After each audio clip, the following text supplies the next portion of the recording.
Real in the Field Gulls. Today our guest is Michael Gray. Our listeners in Seattle remember him from the Michael Gray Show. He's now on not W. Well, it is a W. I wanted to start with the numbers. 107.3 WDBL FM in Grand Rapids, Michigan, covering the Lions, Tigers, Red Wings, Pistons, Michigan State Spartans. That's where Michael Gray is from, I believe, but he can correct me on that as well as correct my horrible pronunciation of his station ID. Michael, how are you? I'm good. How are you guys? Very good. Doing well. So, yeah, obviously because the Seahawks are playing the Lions, I mean, who better to know about these two teams than Michael Gray? And we'd love to get his perspective on the Lions. Michael, before the year, I think I made 3 bold predictions, and 2 of them were doing pretty good and one of them not so much. The Steelers, I didn't think that they were a playoff team, and that might be a lucky one for me. The Bills, I loved them, and I loved Tyrod Taylor, and I thought the Lions could challenge the Packers for the NFC North. I think you can guess which one of those predictions is really not going so hot right now. The Lions are 0-3. What exactly is going wrong with Detroit so far in this young season? Man, I wish I could tell you that I saw this coming, but I was absolutely taken by this team in the offseason as well. I thought they had made the requisite adjustments to the run game that was non-existent, and a second year in an offense that last year struggled at times would be okay. I even fell for the thing about bringing pressure from the back seven, making up for the deficiencies along the defensive line with the loss of Nick Fairley and Ndamukong Suh, and I'm 0 for everything that I thought for this team. They're terrible. I mean, they're terrible. They're 27th in total offense. They're 27th in total defense.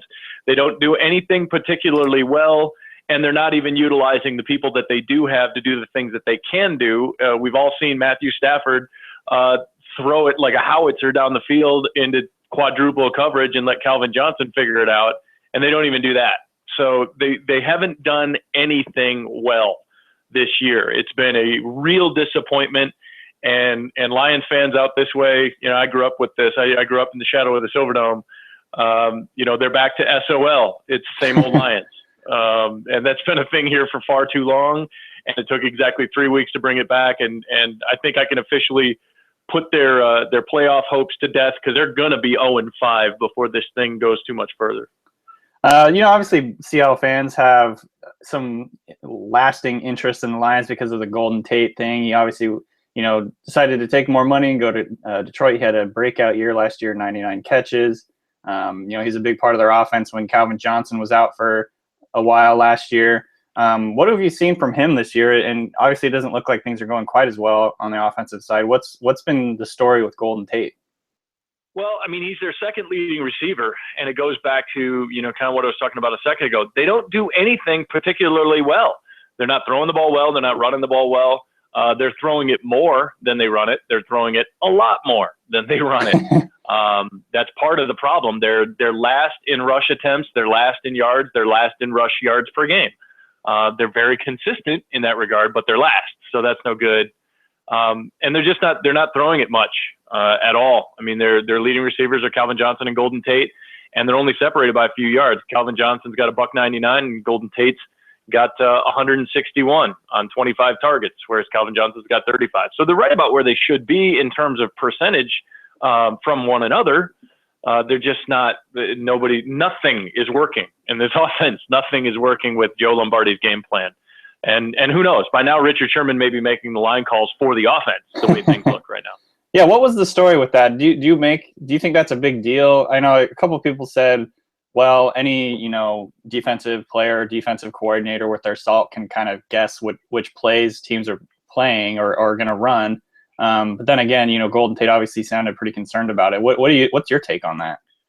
Well, it's an interesting story because you're right. I mean, we know this from dealing with the Seahawks that Richard Sherman talks a lot about the film study, understanding alignment, assignment, and then tendencies within down and distance. That's what defenses get coached to do. That's why those guys make all that money. Mm-hmm. So that part of it's not terribly interesting. The problem is it came on a specific play in the Denver game in which Roby, the cornerback, absolutely abandoned his assignment before the ball was thrown. He just left his man sitting alone on the sideline and went streaking down the field to get in front of a pass and made a hell of a play. and the announcer said it. Everybody who watched it said, wow, that's a really good play. And then you come around and Golden Tate says this, you go, well, wait a minute. Did you know? Because that's kind of a problem. Because you can know a play and still have to cover everybody in the play unless you actually know, because the quarterback's staring down the receiver. The other thing is, at least out here in this part of the country, Lions fans are already, they've got their torches and pitchforks out for Joe Lombardi. His offense was not good a year ago, and the Lions really struggled. Now, they were covered up by an elite defense. And, folks in Seattle know what that's all about when your offense is struggling, but your defense is good enough to keep you in games. And so it made a lot of things disappear. Nationally, I think a lot of people are still imagining the Lions offense as being that 4,900-yard machine through the air that it used to be, and it's just not. Calvin Johnson has been minimized some. The plan for Matthew Stafford is to eliminate mistakes and keep him from throwing picks. The problem is it's also keeping him from throwing touchdowns. So it's been a hot button out here with regards to the offensive coordinator. I know Darrell Bevell gets some heat out there, but he can always flash a ring. Joe Lombardi's got squat. He's got a New Orleans ring, but not as an offensive coordinator. So, it was not something Lions fans wanted to hear. The real mystery for me is how Matthew Stafford didn't hear this and the coaches didn't hear this, but Golden Tate's telling it to a guy on a radio station. It stands to figure that if it was really an issue, he might have mentioned it to someone else. Say, hey, coach, by the way, 25 out there said he knew our plays. So, consider it. I don't know. Because Michael else involved, everybody at Allen Park, Michigan, kind of shrugged their shoulders and said, I don't know. I don't know anything about it. So somebody's lying. That's about all I know about that. You mentioned the elite defense from 2014. As far as DVOA goes, footballoutsiders.com, the Seahawks and Lions were 1 and 2 in rush defense. The Lions were number 1. The Seahawks were number 1 overall, and the Lions were number 3. This year, the Lions so far 24th in rush defense. Obviously, the biggest thing was they couldn't afford to keep Damakung Suh, but they did acquire Haloti Ngata. So you would think that there wouldn't be this big of a drop-off from 1 to 24. I know that DeAndre Levy has also been out. What is the biggest drop-off? And, Marshawn Lynch, questionable to play this week. How easy is it going to be for the Seahawks to run on Monday night? Well, very. And that's cynical Lions fans. I wish I could pipe out Seahawks fans for the things that they complain about and introduce them to a fan base that's been suffering since 1958. It sets up, and all the cynical Lions fans I know say, well, I'm going to go ahead and just start Rawls in my fantasy team because he's due for $150 and 3 scores. My money would be on Russell Wilson getting out of some jams. The fact is, Ndamukong Suh is a singular talent. I still think the Miami Dolphins did the Lions a favor. In true Lions fashion, they made it impossible for the Lions to make a mistake and give him $100 million, $114 million, whatever it was he got. They need to build a team.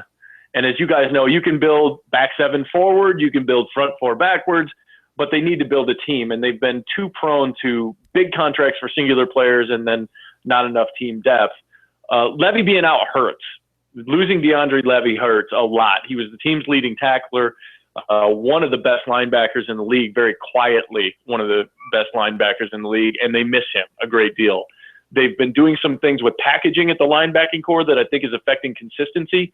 Stephen Tulloch, who was a mainstay at middle linebacker until he discount double-checked himself off the field in Green Bay a year ago. It'd be funny if I was making it up, but this stuff happens to the Lions. He's come back, and now he's seeing 35 to 45, 50 snaps a game. He's not in there. And, in fact, a post-game press conference got very contentious between a guy that I have on my show quite a bit, Josh Katzenstein from the Detroit News, and head coach Jim Caldwell when he started asking about who was making the defensive calls, who had the green dot, who's wearing the headset for the defense, because that was always Stephen Tulloch, but Stephen Tulloch is being packaged off the field more and more. So they've got Josh Bynes, who was a backup until the season started, and Levy couldn't get on, and all of a sudden Bynes is the guy getting the majority of the snaps at linebacker. They've got deficiencies in all 3 phases. They've had injuries in the secondary, they've got inexperience at linebacker, and they've got Haloti Ngata, who's a fantastic player in a 3-4 playing in a 4-3. Just as a kind of off the topic of the Lions a little bit, but with the way that the things have started in Miami, like you kind of alluded to it, are people kind of glad they didn't end up signing Sue to a big deal now? Yes, yeah, very much so. And Detroit fans are good at feeling jilted. They were already pretty upset that he left. A lot like Seattle fans in Golden Tate. Oh, fine. You want millions of dollars? Well, screw you. As though one of them would ever go, nah, you keep your money. I like my hometown. Yeah. Somebody waves $114 million and a chance to play just miles and miles of topless Cuban women, you're probably going to take that chance. And that's life in South Beach. So, yeah, they were a little bit jilted about it, and there are plenty of people snickering and going, see, told you. Yeah. Week 1, kicks a guy in the head. Week 2, ignores the defensive coordinator. Week 3, vanishes like a Scooby-Doo villain. It's been that kind of thing. It's tough to pay a defensive tackle, even a singular talent like Ndamukong Suh. And I've seen him up close, both in college and in the pros, and he is a freak of a human being. It's tough to justify that cap hit and that money for a guy that is never going to statistically show up in such a way that you can justify the cash. Yeah. One of the big things, though, obviously, when you have a guy that's so disruptive up front, and if you're just disruptive up front to begin with, that's going to help the secondary. They're going to have better opportunities, and that's what made certain guys like Darius Slay, kind of into stars last year as cornerbacks. Looking at the numbers for the Detroit Lions cornerbacks this year, there's 4 of them playing most of the time: Rashean Mathis, Josh Wilson, Slay, and Quandre Diggs. And according to Pro Football Focus, all of them are allowing over 80% catches. All of them are pretty much allowing – they're just not as disruptive. 3 of them have a quarterback rating against over 100. Is that something where Sue didn't do them any favors and Darius Slay and Mathis and these guys weren't as good as they look so far, or is it just small sample sizes? Well, it's both. The completion percentage against the Lions through the first 2 weeks was 81%. Wow. So, yeah. Well, no, I take that back. That was Phillip Rivers. Combined, I believe it was 79%. It was astronomical. Oh, that's much less. And Phillip Rivers is still throwing balls to Keenan Allen against the Lions right now as we speak. It was gross to watch him break the single game record for completions in San Diego. They were giving up passes, I think, in the San Diego game, and double check me on the number. I believe the yards per attempt for Phillip Rivers was 2.9.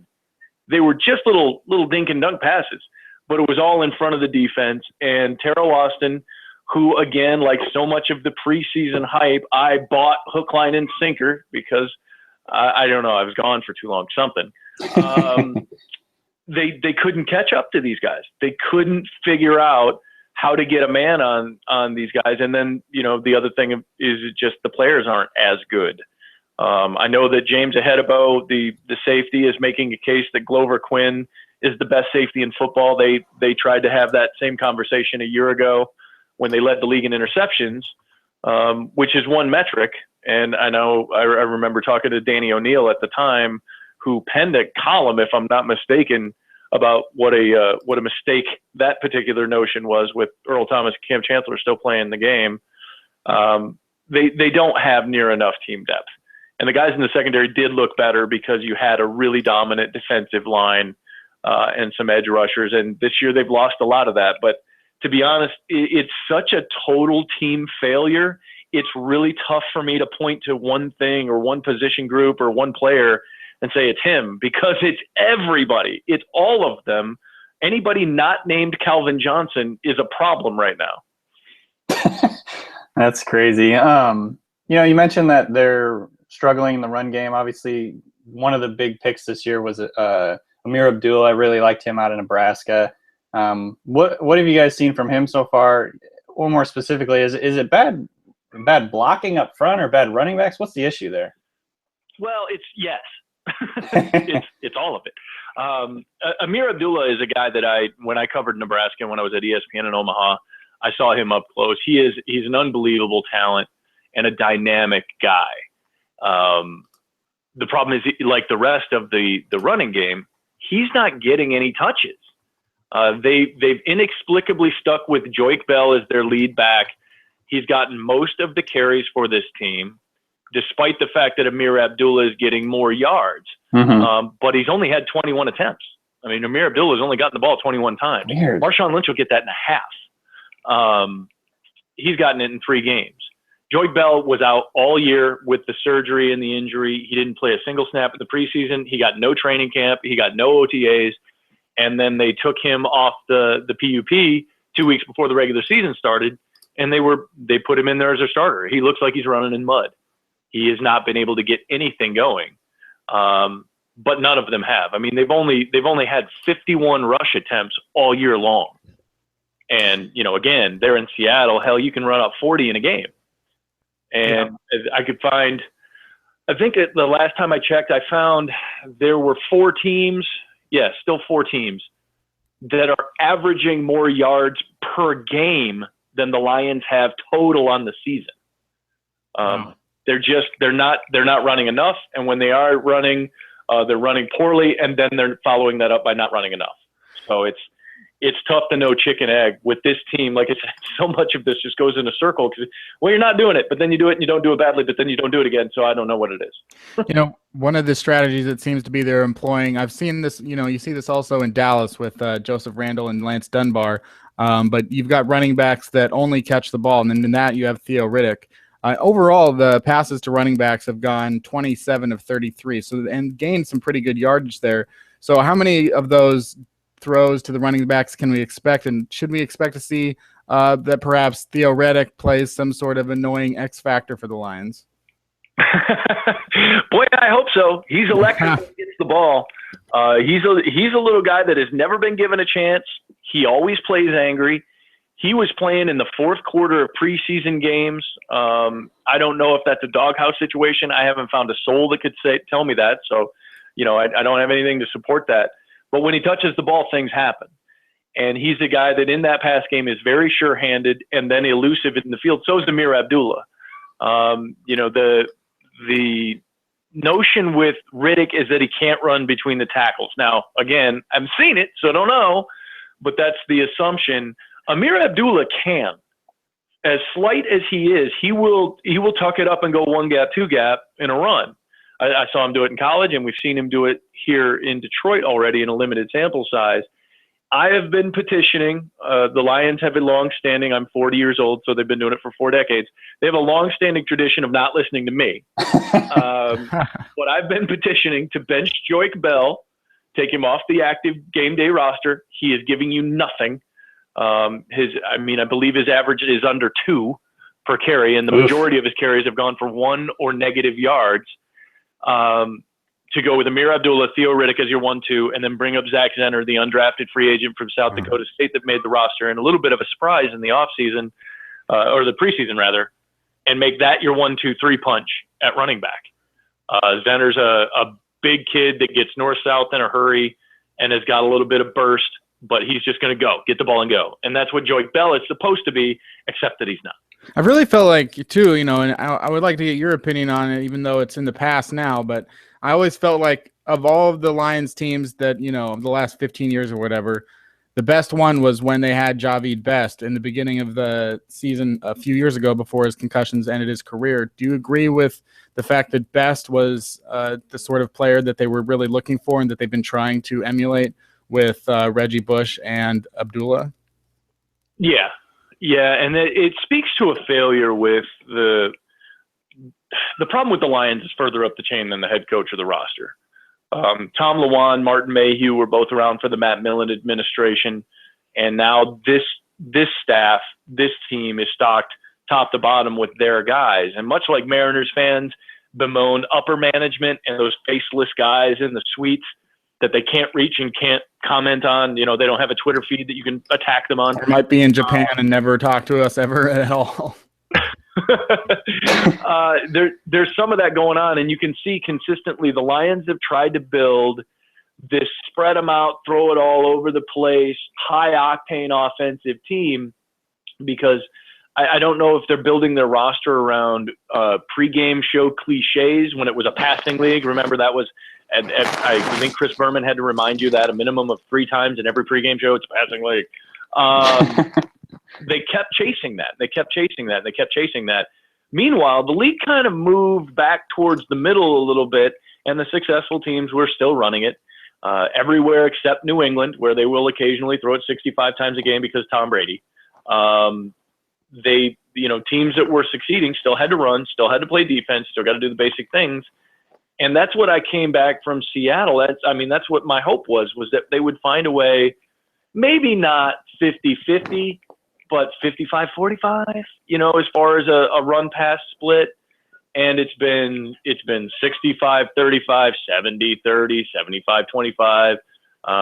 They're just throwing it all over. And those backs are essential if that's your plan. You got to have that Darren Sproles-ish kind of a guy that can run it on occasion, but is also a nightmare coming out of the backfield. I think the Lions brass think every one of these guys is going to be Marshall Faulk, except that the Lions don't have Orlando Pace, and the guy that nobody ever talks about when they talk about the greatest show on turf is Orlando Pace. He's really actually the guy that made the whole thing run, keeping everybody from killing Kurt Warner. So it's a little bit of a mystery what they're trying to do. They've got good players. They haven't been utilizing them. I have another plan for the offense where only guys with ones on their uniform can catch or run the ball. Everybody else has the ball. A little bit of backyard rules. That would make 81, 21, 15. You guys are eligible. Everybody else shut up and block. Especially you, Ebron. I don't want to hear nothing out of you. But it hasn't so far. Again, owing itself to the long-standing tradition the Lions have, no one's listening to me. I want to take the focus off the Lions a little bit because I'm getting a little depressed for you. Oh, trust me, dude. It's been I spent 2 months out here pumping sunshine like it was my job. And then they went out and had that second half against San Diego.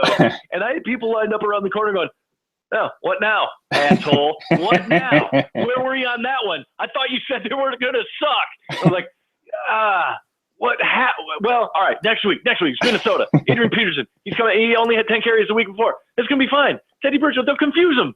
They'll do some ninja thing. It'll be Jedi football. It'll be sweet. And then, no, nothing. And then the third week got even worse. You got Peyton Manning standing back there with an hour and a half worth of time throwing Frisbees. And it was, trust me, depressing is the word, my brother. I've been watching a lot of college football these last couple of weeks. Well, you got some good college football out your area, though. Yes.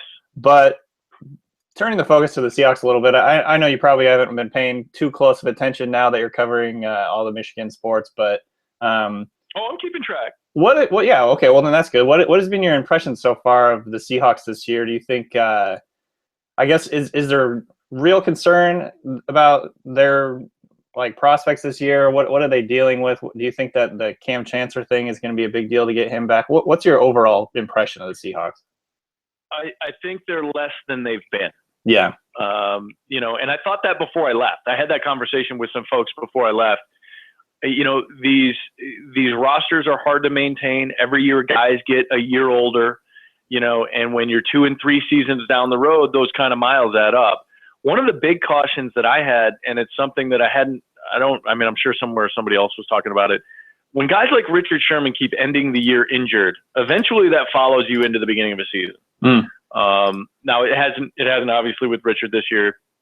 Earl Thomas is another guy with Knicks, and Cam Chancellor was out. I don't worry about the secondary as much. I've got concerns about that offensive line, and eventually, I can only say this now that I'm safely in the Eastern time zone and no one will flatten my tires. Eventually, Marshawn Lynch runs out of gas. Yeah, all running backs do. That's not personal. Just don't send me your hate mail.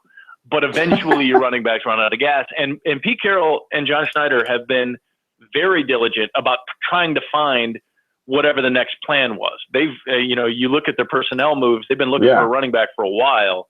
And of course, my worlds keep colliding here. They go off and two of the big playmakers end up being Frank Clark, Michigan, and Thomas Rawls, Michigan, Central Michigan. Oh, yeah. And here I am, and people are looking at me going, how do we let those guys go? And I'm like, well, I don't know anything about anything, obviously. But those are my concerns, is that eventually the salaries catch up. And when the offensive line goes and those holes aren't there, it's going to be tough to run on good defenses. And the other thing, the overriding thing that affects everybody, they've played a lot of football. Oh, yeah. I mean, they've just played a ton of games. For this upcoming game between the Seahawks and the Lions, there are a few important injury concerns for Detroit. We talked about Levy. Is there any chance that he could come back? And what is the status on Larry Warford and Ezekiel Ansah? They're being tight-lipped about their injuries. Jim Caldwell does the Belichick thing. With Levy, there's nothing. There's no progress. He's not gonna. I don't want to. The minute I say he won't play, he'll play. But he's not going to play. He hasn't been practicing. He returned to practice today, apparently. What's that? I said he returned to practice today, I guess. Yeah, well, and it's something that bears monitoring. I'll be surprised if he gets in there. Okay. The whole thing with him is a mystery. He gets into the preseason, and there were rumors flying around about the nature of the hip injury and where did it come from and why were you walking up biplanes in the off season and all this other stuff. Again, it'd be funny if I was making it up. Only the Lions. But with the offensive linemen, nobody really knows. Nobody really knows till game day. If Seahawks fans see Cornelius Lucas out there, go get yourself another beer because it's going to be a nice night. There'll be no tension, and you'll be fine because the right side of that offensive line is going to be wide open, and whomever they put over there to rush the passer will be vivisecting Matt Stafford. Vivisecting. Good word. So I guess to wrap it all up, I would imagine you predict a Seahawks victory this weekend. Oh no, they're going to lose by 20. Everything I just told you. I may have just doomed them. In fact, no. I think the Seahawks. This one, every game has been contentious. There have been moments where the Lions have flashed. They're going to have to deal with CenturyLink. They go to Lambeau once a year, so they're used to dealing with hostile environments. The NFL is usually kind enough to send them to Lambeau sometime on December 82nd when it's 5 below and 30-mile-an-hour winds and Aaron Rodgers can't possibly do anything wrong.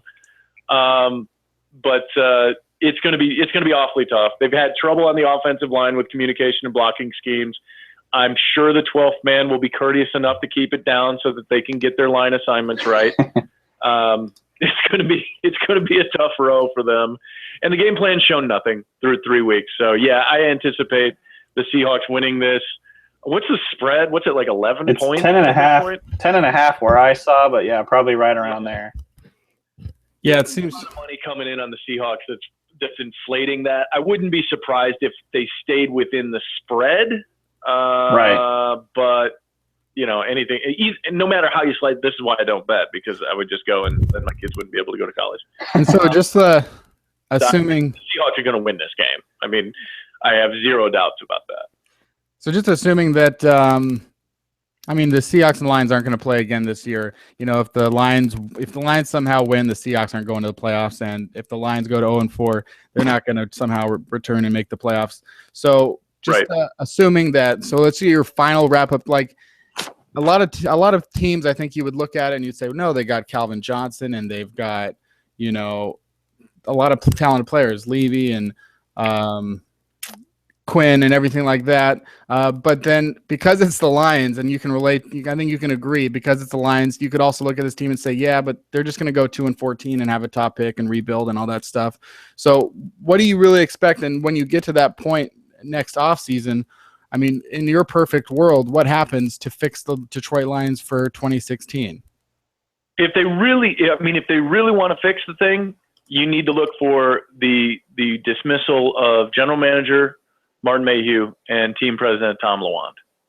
If they change that far up the chain and they find somebody competent to run the organization from that level, then they can start doing some things. They've got talent. They have talent in spots. They've been dreadful at drafting. Their second round history is just despicable, and that goes all the way back to the Matt Millen administration. So they've lost so much talent, so many opportunities, especially high in the draft, first and second round guys that are no longer around. And for the longest time, it didn't look like there was a cohesive plan. That's the thing in Seattle, covering that team for 2 years. When you go to the draft room and you see the guys they pick, it was really easy to understand. Oh, yeah, that guy, he does that. Obviously, they want him to, that they have a role for him. Yeah. Here's what they're going to do. And, and then they did that. Bruce Irvin might be kind of an exception, but you guys know Spark scores, so you get it. You see a guy and you understand, like, obviously they value his ability to do X, and that's where they're going to put him. And then they put him there. Whereas the Lions grab guys and you go, wait, what? Aaron Donald is on the board. You have an opportunity and a huge needed defensive line, and you take a pass-catching, seldom blocking tight end from North Carolina. Huh? What? I've gotten to the point, I refuse. I don't even call them receptions. Eric Ebron has non-drops. That's it. That's what he has. He's got a couple of non-drops this year. That's nice. And his next block will be his first block. The Lions do things that are utterly confusing. And again, it looks like they're going for a home run glamour hit too often. And that's all the way up at the top. So, if they make those kinds of changes and they get somebody competent to run the football operations, then they've got a chance. Otherwise, it's going to be the same thing it's been. For 20 years, this team has been incapable of following a winning season with a winning season. They just can't do it because they're so scattered as a team. Mm-hmm. They had the NFC North hand delivered to them last year with all the injuries, and they still couldn't find a way to get past Green Bay. And quite honestly, last year was the year I wanted to see Seattle and Detroit play. And there, but for a terrible call in Dallas in the playoffs, that would have been the next game. And to see Ndamukong Suh versus Marshawn Lynch, I'd have bought a ticket for that game. Yeah. I'd have bought my popcorn, the whole thing, got in the seat just to watch that matchup up close. With that run defense and Seattle's running offense, it would have been fantastic. This year, it's going to suck out loud because Seattle's just going to have their way with this thing, and the Lions are going to be 0-4, and I'm going to spend another week on my show apologizing for ever having any faith in this team. Yeah. Well, thanks so much, Michael, for joining us. We really appreciate it. I imagine people will probably still start feeling a little bit better about Monday night's game after hearing your take on the Lions. No, they're fine. You're 2-2. All right. Back to 500. All right, so follow Michael Gray at the Michael Gray with the Grey. You can hear him at 107.3 WBBL FM. Is there an AM channel as well? Nope, it's just on the FM dial, WBBL.com. Cool. Check out his Twitter account. You can follow him there. All his new escapades in Michigan now. And thanks again, man, for coming on. Really appreciate your time. Yeah, I appreciate it. If it puts it to scale just how bad things have gotten out here, I'm really looking forward to seeing Jim Harbaugh on Saturday. Yeah, nice. He's the guy that's keeping hope alive in this state right now. I heard. Yeah, and thanks for the phrase "suck out loud." We'll be using that one again. All right, man. Take care. All right, talk to you soon. Thanks. Bye, Mike. Yep. All righty. Well, yeah. Did you want to? We can start the intro now if you want. Yep. Talk for a minute here. Do a test. Like longer than that. The Seahawks are playing the Detroit Lions this week, and Sunday night. So you've been having it sounds like you're typing when you speak. It's like a weird clicking noise. Oh, really? We might want to try and start this over unless we can figure out what's going on with that noise.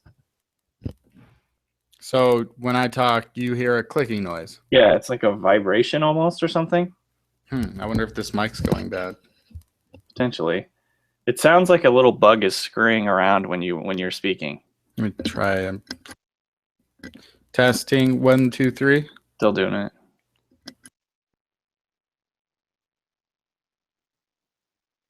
Now I can't hear you at all.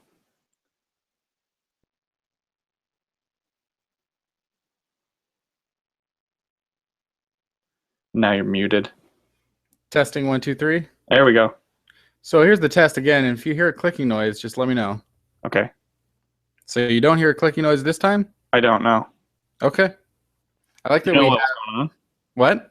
Did you know what was going on? No, I just unplugged. Oh, well, I unplugged the mic and plugged it back in. Yeah, there must have been some dust on it or something. Dusty trails. It's not too big of a deal. I think it'll be fine. It was just a little bit distracting. Oh, okay. But I mean, it wasn't like a big deal. You couldn't hear it when he was speaking or anything.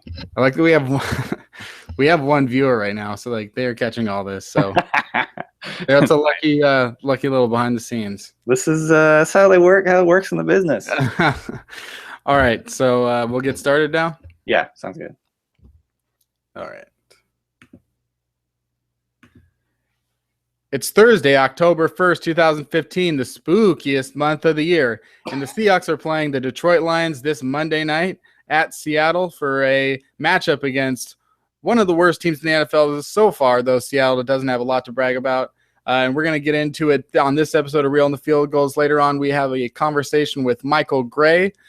Fans of the Seahawks and Seattle people will remember him from the host of the Michael Gray Show. He's now back in his home state of Michigan covering the Lions and many more teams. And we're going to have a great conversation with him coming up later. Just a reminder that Real on the Field Goals is brought to you by the Ballard Agency. You go to ballardagency.com or call 425-454-3510 and tell them Field Goals sent you.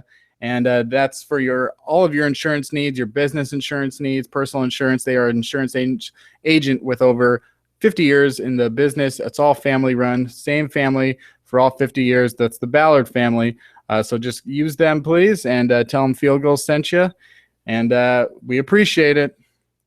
Danny Kelly, fieldgoals.com. Here with Kenneth Arthur, fieldgoals.com. Danny, how are you today? I'm doing well, Kenny. How are you doing? I'm doing good. Obviously, Real on the Field Goals. I don't know what episode this is. We're in our 30s now. 36 or something? Let me check. That's incredible. I think 36 episodes in the can. We got other podcasts going. A year. Yeah, I mean, up until after the Super Bowl, it'll be just about a year, and we'll be celebrating the Seahawks' second Super Bowl win in 3 years. This is number 35 to be official. Okay, so episode 35, and we've had bonus episodes as well. Yeah, what's the instant reaction? So we're all over the place. Oh, yeah, we've got instant reaction. We had a bonus episode with Jeff Schaefer of the league. So this is – we also – we want you to subscribe. You got to resubscribe to Real on the Field Goals on iTunes if you were subscribed to the old one. That's now Deep Balls, the weekly NFL Picks podcast with Danny and Jackson. I listened this morning to the show. Sounding good, guys. Yeah, did you like the hashtag content? I liked that Jackson mentioned me and gave me props. Yeah. And I liked that you guys had the same picks except for one. So yeah, that made it a little boring. That's the first time it's happened this year, though. So it's not like obviously, first thing you get, the first comment in Deep Balls is, "Oh, picking all the favorites." Yeah, you're trying to get them right. Right, and that's the thing that Jackson had trouble with when he was doing the picks column. I think he was in the 99th percentile worldwide in terms of getting his picks right, and then everyone's bitching and complaining because he keeps picking favorites. It's like the idea is to get these right. Right. Vegas knows what they're doing. Yeah, I mean, by the time that people listen to this, some of them will probably already be passed, but the only one that you guys disagreed on is Thursday night's game between the Steelers and Ravens. I think the Steelers are going to have a hard time winning with Michael Vick, but maybe the Ravens are down a little bit right now. What was are you at all apprehensive about that pick? Yeah, I mean, I picked the Ravens in that game. And you picked the Ravens. Yeah, Jackson picked the Steelers, I believe, I think he just likes the home team on a short week. Let me double check real quick to make sure that's correct. But yeah, I mean, I don't like teams that have backup quarterbacks starting. And that was like the big thing for me. He's got 3 days to prepare for a game, and he's only been on the team for about 5 weeks. So right. That's just, I wrote about an article for Sports on Earth today. If you want to go to sportsonearth.com, I wrote an article about Michael Vick and whether or not the Steelers will be able to survive the next 4 to 6 weeks with Vick. My conclusion was no, that they wouldn't. It's just he hasn't played well in the last year and a half, 2 years, and he's just coming into this team. Though I do think that Todd Haley is very good with quarterbacks, and I think that the Steelers are set up because they get Martavis Bryant back in Week 5. They had Le'Veon Bell back last week. They're a good pass blocking team, so Vic has a chance, but they're really going to have to focus on the running game and limiting their offense as much as possible and relying on a defense that really hasn't played that well.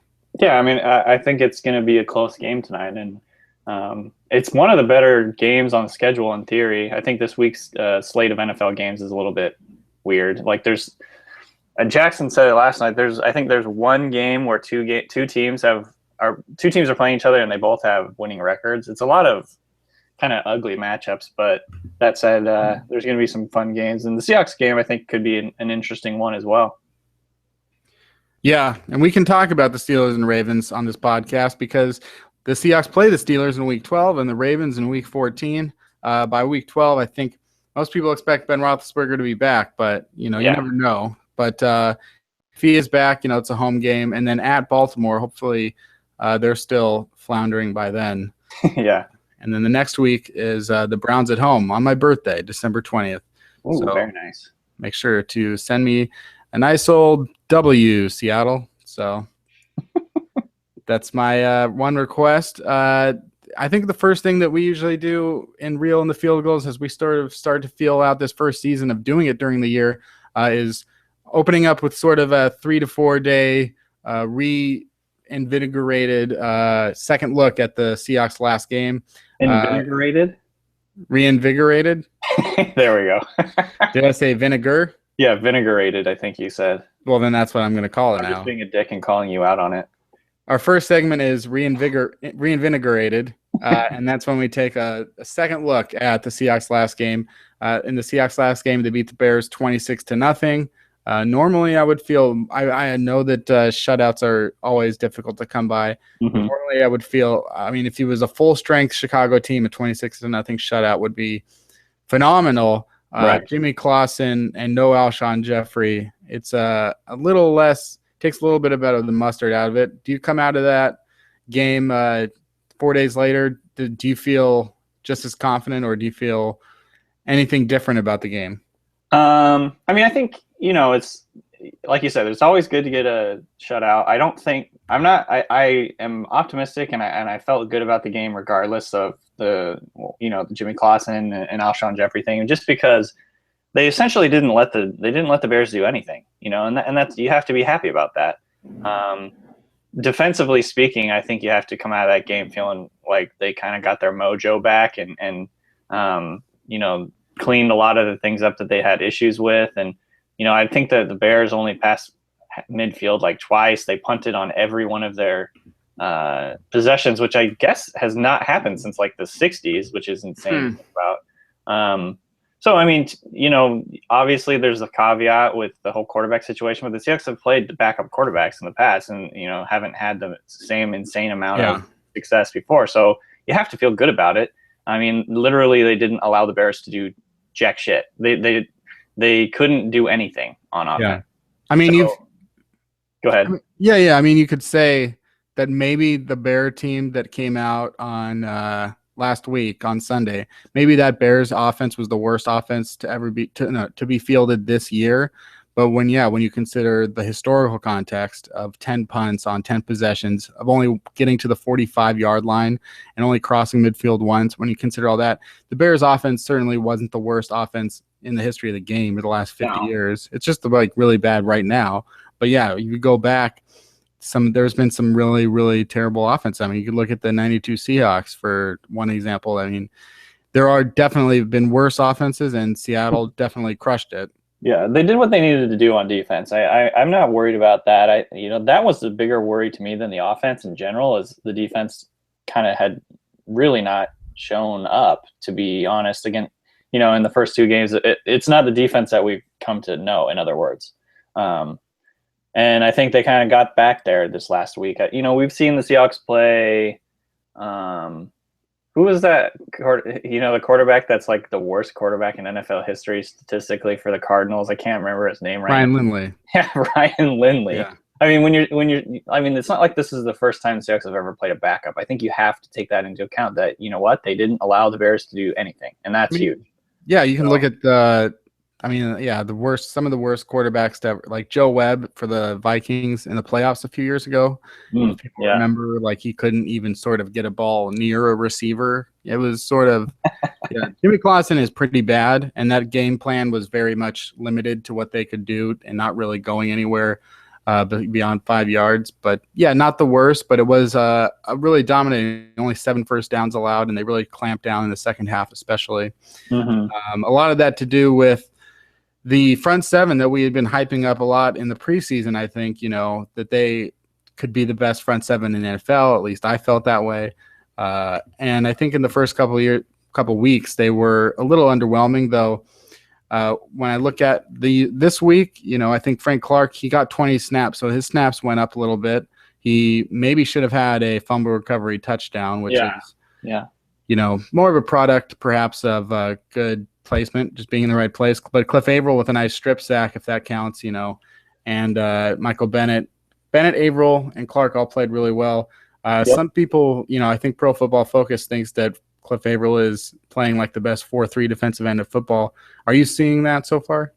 Yeah, and if the Pro Football Focus grades, I think they, like you said, they have him and Michael Bennett as the 2 top 4-3 DNs in the NFL so far, and a lot of that goes to their signature stats in terms of pressures, which is hits, sacks, and hurries. When you take all those into account, I think Bennett and Averill lead the NFL right now in those combined. So those are the 2 top players in those categories. So that's huge. I mean, that's exactly what they want. Hasn't turned into sacks yet very much, and that's kind of what happened last year as well. The Seahawks had a ton of hurries and hits and things like that, but they couldn't get sacks quite as much. But that goes back to the idea that they're trying to get a quarterback off his spot and move him, which affects the timing. And timing in the NFL is everything. You have all your routes are essentially timed up to whatever your quarterback is doing in terms of a 3 to 5 or a 7-step drop. So if you get a quarterback to move, that's messing up all the timing on all those routes. So that's why they do it, and that's the idea, and that's been a big part of why they've been so successful over the last couple of years in the back end in terms of their defensive backs, is because they've had a really good pass rush as well. So it all works together. To me, it looked like the Seahawks defense kind of came together more. And I know that the term a lot of people were using was that Cam Chancellor made them whole again. And I think that was pretty apparent. I mean, even though he didn't play the whole game, it just kind of felt more like the Seahawks defense. So I was encouraged by that, regardless of, the Jimmy Clausen thing. Obviously, you're hoping for a big win there. You don't want to lose to Jimmy Clausen team, or else then you really start, panicking. But I think you can't get any better than what they did. Like, you really can't. So. Yeah. And on offense, I think one of the biggest concerns coming into the season and over the first 2 games was the wide receiving group, as well as obviously the offensive line, but also whether or not they had enough talent at wide receiver. And then this game, against arguably really bad corners, or at least they're playing bad for the Chicago Bears this season so far, Jermaine Kearse and Doug Baldwin combined to catch 9 of 9 targets for 111 yards. Sometimes I feel like this year Doug Baldwin's just sort of out there like catching balls and being like, huh, huh, huh, and like trying to like juke everyone like 50 times to like get somewhere. Like, oh, no. And it doesn't. He's not quite Percy Harvin in that sense. Yeah. But maybe this was his best. I can picture what you're doing exactly, and I can picture him doing that exactly. Right. Yeah. A good game from Jermaine Kearse. Do you feel more encouraged about the Seahawks receivers moving forward, or maybe it was just one good game? No, I mean, I think Kearse has had a pretty good season so far. He had 6 catches in the first game, or 7, and then 6 or 7 this last game. I think, he's been a bigger factor. I still don't think he's like anything, he's not like a number 1 type of guy, but he's looked pretty good. He's made some tough catches. And then Doug Baldwin, he's still a good target on 3rd down. I think he got 3 third downs for the Seahawks last game. He converted 3 third downs. So he's been good in that area. That's kind of like his specialty, running out of the slot, kind of beating guys one-on-one. And, that's kind of his thing. I think the whole bubble screen thing needs to end soon. If it's not, I mean, obviously they're still going to keep doing it, but it just does not seem effective whatsoever. And that's kind of alluding to the trying to make it. And, I can actually picture exactly what you're talking about. He kind of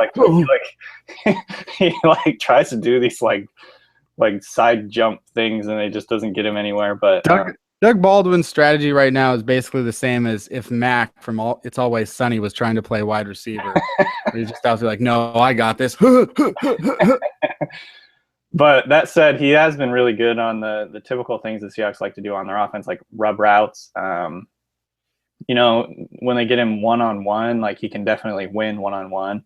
And that's really what they want him to do. And so, as long as he continues to do that, that'll be good. Mm-hmm. I think the main thing with the Seahawks on offense last game, and obviously people were complaining about, the first half issues and really slow starts and all that. And I think it just goes down to they didn't execute on 3rd and short. And I think they were 0-6 on 3rd downs in the first half, including a couple just flubs on 3rd down where they really should have had it.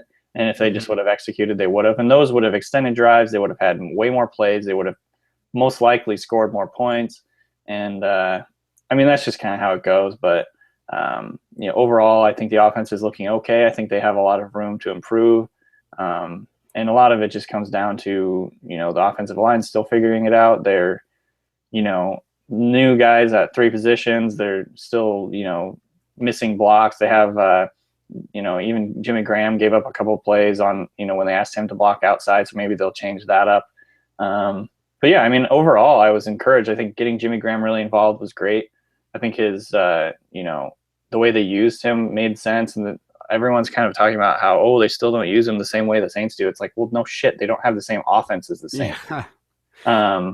One thing about the Jimmy Graham and his addition as well, they haven't really been able to do this, but last year, there were only 2 guys that had more than 500 receiving yards. Jermaine Kearse was a little over 500 and Doug Baldwin a little over 800. And right now, Russell Wilson has really spread the ball out to all 3 almost evenly. And when you look at it, Doug Baldwin's on pace for 864 yards. Jermaine Kearse is on pace for 811 yards. And Jimmy Graham is on pace for 773 yards. Yeah. Everyone would go like, oh, I want one guy that has 1,500 yards and another guy that has 800 yards. It's like, well, why? Like, it doesn't matter. You're a team. So, really, they've added Jimmy Graham to be this 3rd guy. When it was Doug Baldwin and Golden Tate, they didn't have that 3rd guy that they would hope with, like Sidney Rice or Percy Harvin. And now with, Baldwin and Kearse, they add in Graham, and really now they've got 3 options that they can give it to evenly that they didn't have in the past. Yeah. And then, I still think that, by the time that the second half of the season rolls around, Tyler Lockett's going to be more comfortable in the offense. Russ Wilson's going to be more comfortable throwing it to him. Paul Richardson's going to be coming off the PUP. There's going to be so many other options as well. Yeah, and to me, the whole, targets and catches and the way they're using Jimmy Graham, to me, the thing is, the biggest thing for Jimmy Graham is I want him to be a touchdown machine. I think that's like his main role in Seattle. It's not like getting him 8 targets a game. It's getting him targets in the red zone. And the way that the Seahawks have done that in the first 3 games has been good, bad, good. So they have one bad game, and people were obviously freaking out about that. But I liked how they used him in the St. Louis game. He obviously got a touchdown in that game on a one-on-one ISO thing on the outside, which is exactly what the fuck you want to do with him. Like, I don't get why people are mad about this. And then in this last game, he had 2 chances. He had one in the first half, where they tried to throw a jump ball to him. I think that play was run well. Everything was basically perfect other than he didn't time his jump very well. And I was watching that play again, and it looked like, and this is kind of something that, he'll get most times, like 9 times out of 10, but Alan Ball did a good job of kind of like holding him down at the last second with his left hand. Yeah. And so he couldn't elevate at the right time. And it was just one of those subtle veteran plays, and it worked out for him. But honestly, to me, everything else about that play was perfect. Like, just run that play again. He'll get it 9 times out of 10, no doubt. You got Jimmy Graham so that you can execute the 2 touchdowns that he's caught this year. And that's what they're looking for. Exactly. And, when it comes down to it, Jimmy Graham catching 10, 11 touchdowns a year, that's just how it pretty much it goes. And I think that people just aren't used to understanding that or seeing that by, they just see the fantasy numbers at the end of the day and assume. But, like this weekend, he's the type of talented player that some teams simply don't have any answer for him. And, maybe they go and or maybe they play Detroit this week, he's capable of catching 3 touchdowns in a game. Right. He's that type of player. He could easily have had 2 last week. Yeah. And not to mention they kind of shut it down in the third and fourth quarters and just ran the ball. Right. So I think he's fitting in really well. It really bothers me when people talk about how, the Seahawks don't know how to use them or whatever. It's just like, number one, there's not quite enough. It's a small sample size still. But number two, it's like, what did you want? Like, what do you want them to do? Like, He has 2 touchdowns. He's already caught like 15 passes. Like, those are fabulous numbers for the Seahawks system. So, Doug Baldwin led the Seahawks with 3 touchdowns all season last year. Receivers. So yeah, that's a great point. And what I want this week is I would love to see the Seahawks shut out the Lions and get a back-to-back shutouts and really skew those numbers for the defense back down to something that we're more used to seeing as they head into Cincinnati. One guy that does not want to see that is Michael Gray. As said earlier, he is our guest today, and we spoke to him about the Lions and his recent, I guess, reminder that he has been a Detroit Lions fan his whole life, and he should have maybe seen this coming. And doesn't have a lot of hope for this week, but it should give you a lot more hope as Seahawks fans for what's to come. So let's go now to our interview with Michael Gray. All right, that was Michael Gray. Really, obviously, you can tell a radio guy from a non-radio guy. He's good radio voice and lots of good things to say, right, Danny? Yeah, he's got lots of good little figures of speech and things. He could take a note or two from him in terms of our podcast. I like that. He's got a great radio presence. Yeah, absolutely. And do you feel better about the Seahawks' chances? Yeah, I do. And it's funny because like when he was like giving, kind of his take on the Lions, I was like, man, like now I kind of feel like a little more scared because now it seems like almost the opposite is going to happen, but I mean, he's living it over there in Michigan and, kind of seeing how things are going for the Lions. Everyone, it seems, is kind of given up already on the Lions. And I mean, obviously starting 0-3, I think your chances for the playoffs are pretty much, 1% if that. So yeah. It was definitely interesting getting his perspective from that. Obviously he's been here in Seattle, so he knows Seahawks and Seahawks fans, and then he grew up in the Detroit area, and so he knows that the whole culture around that. So it was a great kind of combination to get his perspective on that, and obviously come out feeling pretty confident going into this game. Yeah, I mean, I was fairly confident after 0-2 that the Seahawks would be 2-2, and then you sort of reset at Cincinnati and find out who you are. After not only just after hearing Michael Gray talk about them, but also just looking at the facts and the situation that they're in right now and realizing that as talented as some of these guys are, like, a guy like Matthew Stafford who has an amazing arm, and a tight end like Eric Ebron who came in as a number 10 pick, and Calvin Johnson and Golden Tate, and another first rounder on the line with Riley Reif, and all these other guys, but then realizing that some of them aren't playing well, some of them can't, the coaching might not be able to figure out to put them in the right positions, and some of them are injured, and just seeing that they haven't really had a chance to win any of their 3 games. And with the Seahawks playing on Monday Night Football, though, their record under Pete Carroll in nighttime games, since he came to Seattle, is impeccable. The way that Russell Wilson seems to play on the national stage seems to go up a bit, and I just really expected a 35-0 win over the Bears. They won 26-0. This week, I would expect something else similar, maybe 35-10 or something like that. And I'm never afraid to be confident, because people were like, "Hey, man, don't jinx us." And I'm like, guess what? You have no influence over the. If I have power over that game, something's wrong with the universe. Yeah, I mean that I'm not a superstitious person, so go ahead, man. Be confident. Yeah, but let me ask you this one more thing, because I keep looking at the Cincinnati game and how if they can win that one or not win that one. The next week at home against the Carolina Panthers, they've had such a good record versus the Panthers. That's gonna be a tough one. These last few years. I don't think they've lost to them.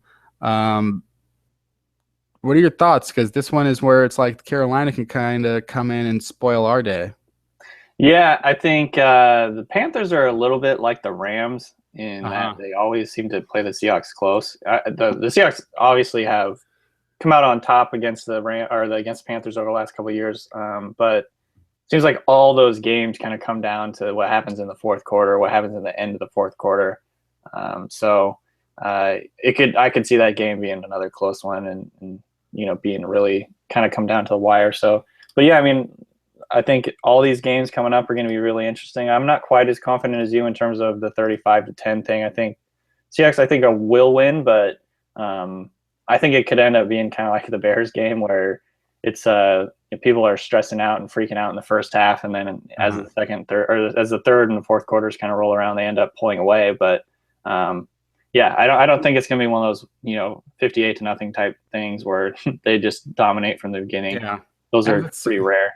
Yeah, and that's how it seems to go with Seattle. They can seem a lot better than a team, but for whatever reason, that planned series or whatever, none of it seems to go lately as well as you would have expected. At least in 2013, I think we were a little spoiled because they had taken all that momentum from 2012 and they just pumped it all into 2013 and added Bennett and Averill, and it seemed to be a perfect storm. And then 2014, they managed to sort of survive a hangover, and then this year, we'll see what happens. The other concern now I'm looking at Carolina's schedule is that they'll have a bye week before the Seahawks game. There's a few of those on the schedule this year, actually. And the Seahawks, I think they have like 4 of those games. Jesus. And there was no other teams with more than 2. That's odd. The NFL, honestly, Seattle fans complain about the 10 a.m. games on the East Coast and all that, but literally the NFL wants to give Seattle as hard of a time as possible this year. I mean, it really is. It's not against Seattle. It's definitely like they want parity. Right. They don't want the Seahawks back in the Super Bowl. Because it's bad for business. They want new teams in there every year. They want new teams in the playoffs. So, yeah. Man, now I'm getting all like hyped up and stuff because you're talking about how they don't want us in the Super Bowl. And now I'm like, oh, before I was like, yeah, I want to go to the Super Bowl. Now I'm like, oh, shit, we better fucking get to that Super Bowl and tell Goodell to shove it because let's get some of these wins, man. Now I'm hyped and I'm hyphy. But let's get a good win over Detroit, and then we'll reevaluate for Cincinnati. Come back on Monday night, Tuesday morning. Yeah, for the Instant Reaction podcast, subscribe to Reel in the Field Goals on iTunes. Follow at Field Goals on Twitter. Go to fieldgoals.com. Right now, my main focus, subscribe to that iTunes feed. We'll have the link in the post. We'll send it out on Twitter. Just subscribe to Reel in the Field Goals and give us a good 5-star rating. And come back Monday night, maybe Tuesday morning on your way to work, and listen to the Instant Reaction podcast where hopefully we're celebrating a victory over the Detroit Lions. Hear, hear.